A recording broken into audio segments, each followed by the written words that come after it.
Strong, erratic winds have helped the Kincade Fire grow since it started around 9:30 last night. Just 400 acres when it began. It's exploded in size. Brian Hickey joining us live from the fire line. Brian, you have been covering wildfires for the better part of 20 years. How does this fit in comparison to some other fires that you've covered?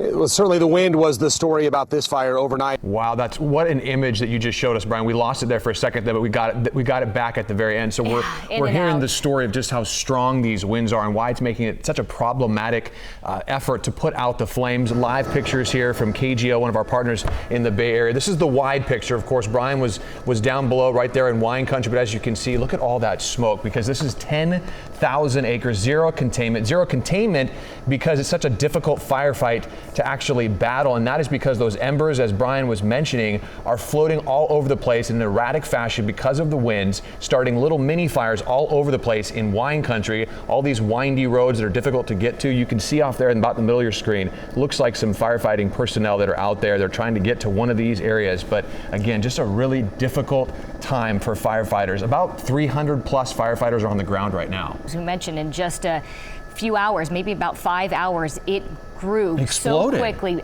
Absolutely, that is the best way to describe it. Absolutely. And the terrain's so problematic too because you've got all these hills, and of course, as we know, the wind being as gusty as it is right now, it goes up and fire actually moves faster up these hills that are all over the place in Sonoma County.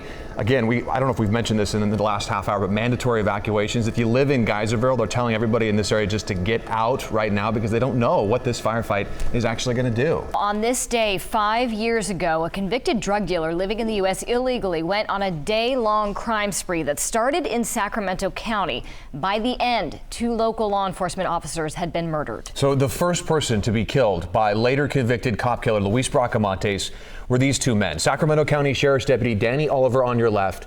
Bracamontes went on to kill Placer County Deputy Michael Davis Jr. You see him on your right.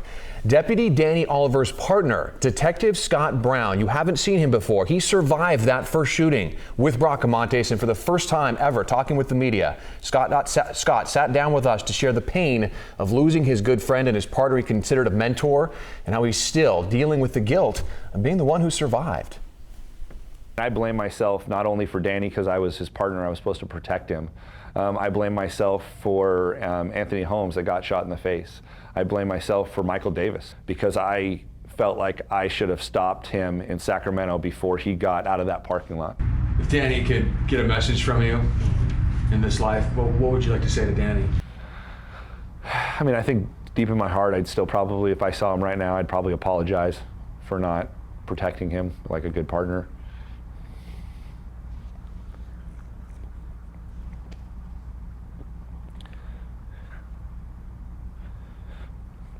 But probably just tell him I miss him. I mean, you know, when I was on that pop team and working with Danny, it was, I mean, I love my job. I still love my job. I love being a detective, but that was the most fun, the most excited I've ever been about, you know, a cop in my career.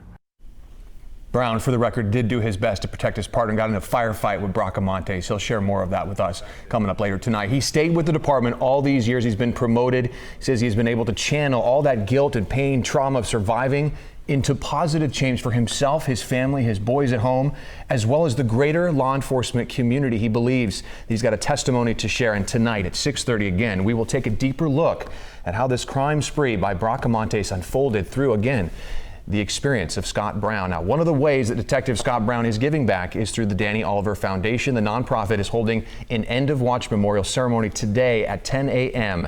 It is being held at the Sierra Hills Memorial Park off Greenback Lane, open to the public. We will be there to cover it.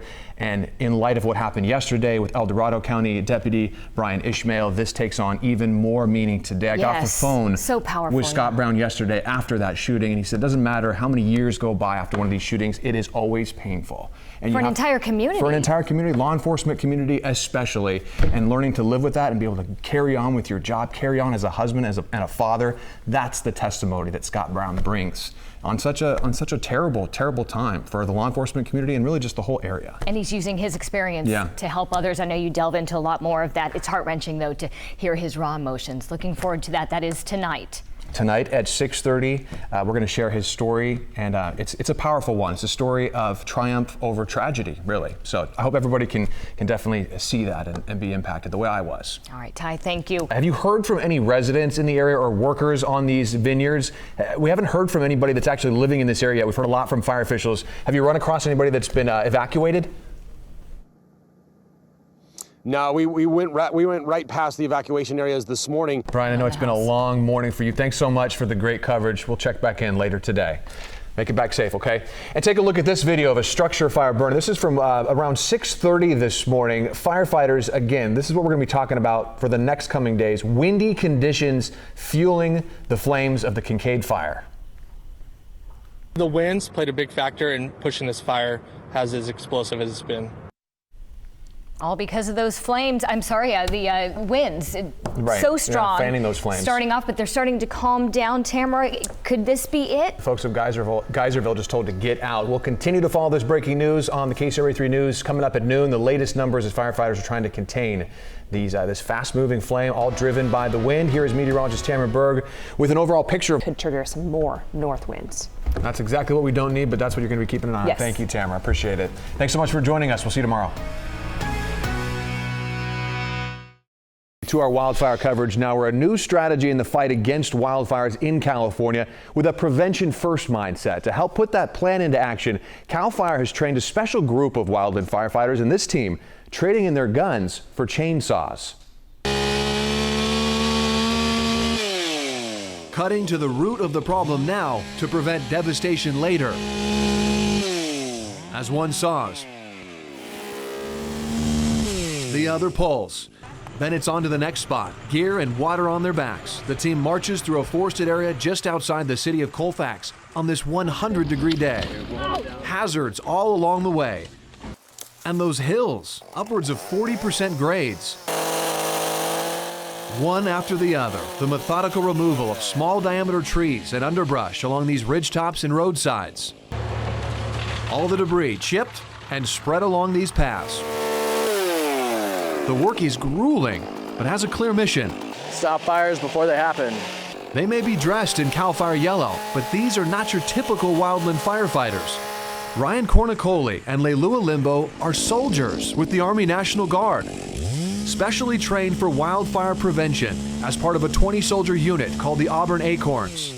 If you look at an acorn, it's a seed, but as it grows, it becomes one of the biggest, strongest trees there is. And that's kind of how we are as a unit now. We started out as a little, almost nothing, and we've worked together. Our unit cohesion is so good right now that we're just unstoppable out here. Their orders forged out of the flames of California's deadliest and most destructive wildfire. Last year, the campfire killed 87 people and destroyed more than 18,000 structures. The entire town of Paradise destroyed. With the ashes still smoldering, Specialist Limbo was there as part of the Guard's extraction and human remains recovery team. You're literally just raking and shoveling and looking through a couple inches of what used to be a home or a building and looking for people's loved ones and family members. The completed portion of this firebreak overlooks the rim of the North Fork of the American River, a beautiful place to live, but one that comes with heightened fire risk.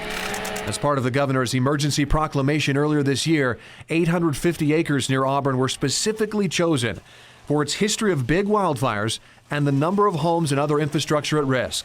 It's part of a much larger operation in Northern California called Task Force Rattlesnake. Commander Robert Langston says this is the first time in the Guard's history that soldiers are being used to prevent wildfires. It's a type of fence around the community, and if there's a fire outside, then that community won't get affected because we'll have the chance to put it out before it gets there. The commander says if the firebreak does its job, you won't see or hear about this area related to a wildfire. And the soldiers working hard on the ground wouldn't have it any other way. I don't need recognition. I just need to know that I did the right thing. And every day I come out here, I can look and see the work that I've done. The moral of the story, removing the dry fuels now to prevent out-of-control wildfires later. That's the mission. The brains behind the operation is joining us now. Retired CAL FIRE Battalion Chief Chris Paulus, now with the Placer County Resource Conservation District. Initial planning began as early as 2008 on this project. It is now underway. Thank you so much for coming with us on the show. Thank you for having me. I encountered you out there in the field. We only had 20 minutes. I had to bring you on because your experience level, 40 years on wildfire prevention. But if we're going to talk about wildfire prevention in the state, we got to go back thousands of years and talk about how the land was all formed. And it was a fire adaptive ecosystem. Explain to us what that is and how that affects fire prevention today. So over a 12,000 year period, most of the west slopes during that mountain range co-evolved with the fire, both natural lighting fire and anthropogenic fire from California Indians. So this plant community out there, native plants, is fire adaptive. Therefore, it wants and needs fire.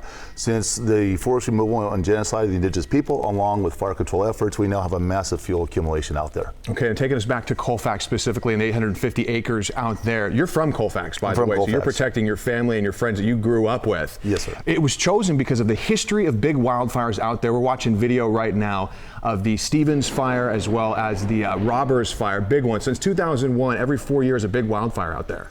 Yes, every 4 years we're experiencing a fire either associated with river drainage or in the river drainage. So given that, along with the other fire history and assets at risk, is why that project site was located there. Explain to us what a fuel break is, because it was a new concept to me. It's different than a fire break. So a fire break is really a barrier to fire spread, like a road, a fire control handling. A fuel break is we actually modify the fuel characteristics. We change it, the characteristics, the density, the plant association. The goal is to modify fire behavior downward, change the rate of spread, the intensity, the direction, the firebrand, ember production.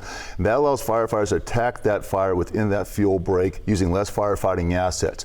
So we're basically we are recreating the cultural historical forest in a way that we have the low intensity fire that occurred over thousands of years. Because you know a fire is coming in these spots. It's just about making sure it doesn't turn into one of those explosive, out-of-control fires like the one we saw at Paradise and destroyed the town. And that's where Governor Newsom needs praise for the leadership here. And what he has given us is the tools to go after and protect these communities in California. And Colfax is an example of a community at risk. And through his leadership and through CAL FIRE's leadership, we're able to go in here and begin to modify the fuel bed to the point that it will actually benefit the community and also has large ecological benefits, that is restoring that historical ecological forest. This is a huge project. This fuel break you're building out in Colfax is one of many across the state right now. Once you build a fuel break, what do you got to do every year to keep it going moving forward? Well, there's no such thing as one and done. So we're looking at perpetual maintenance. So we're going to do low intensity burning, we're going to do pile burning, we're going to do additional mechanical treatment. So this is basically investing into our ecological infrastructure.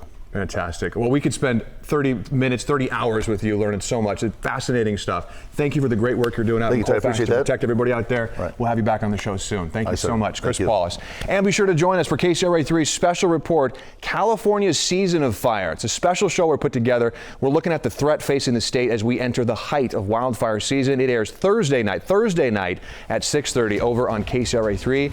8:52 is your time this morning, and we will be right back. Don't go away. This day 5 years ago, a convicted drug dealer living in the U.S. illegally went on a day-long crime spree that started in Sacramento County.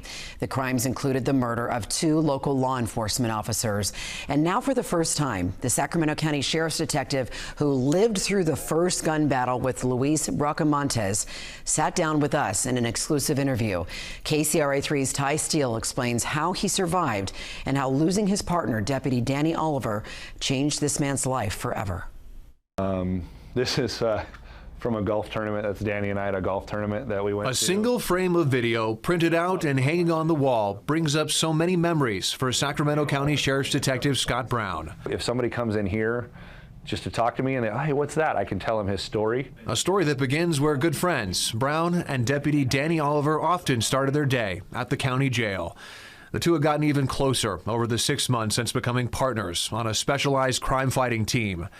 This screen grab from surveillance video at the jail capturing a lighthearted moment just before the two headed out for the day, just before life would never be the same again. Felt a couple of them go by my head. I could literally hear them going by my ear. At least half a dozen bullets from an AR-15 from 10 to 15 feet away all missed him. Brown has only one explanation. I believe that I had a guardian angel. I mean, that poor angel is tired. Inside the very same detectives division office where Brown first gave his follow-up interview, he still recalls the details of surviving that shooting like they happened yesterday. As I'm standing in the middle of a parking lot with a handgun and no cover, and this guy's got an assault rifle. The encounter in the parking lot of a known crime spot in Sacramento County turned into a gun battle almost immediately after they approached a man and a woman inside a parked car. As I returned fire, he ducked down.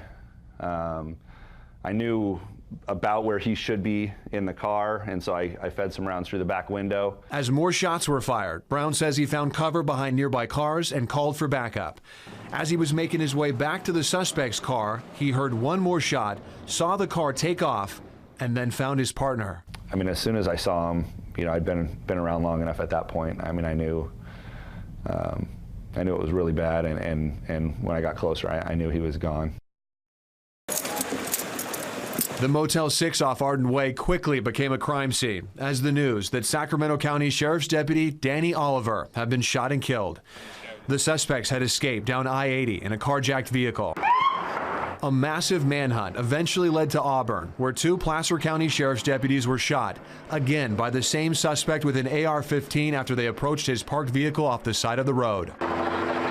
Both were taken to the hospital, but Detective Michael Javis Jr. did not survive. Suspect was found in the basement here. Livecopter 3 was overhead as the shooter was finally taken into custody.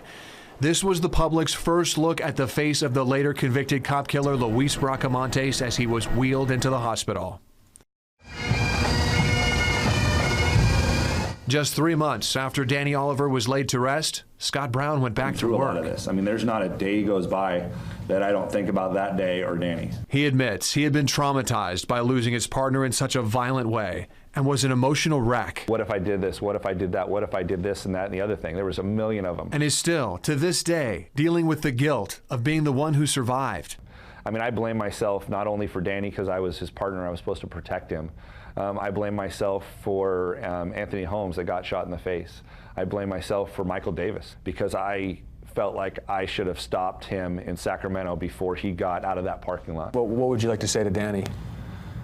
I mean, I think deep in my heart, I'd still probably, if I saw him right now, I'd probably apologize for not protecting him like a good partner.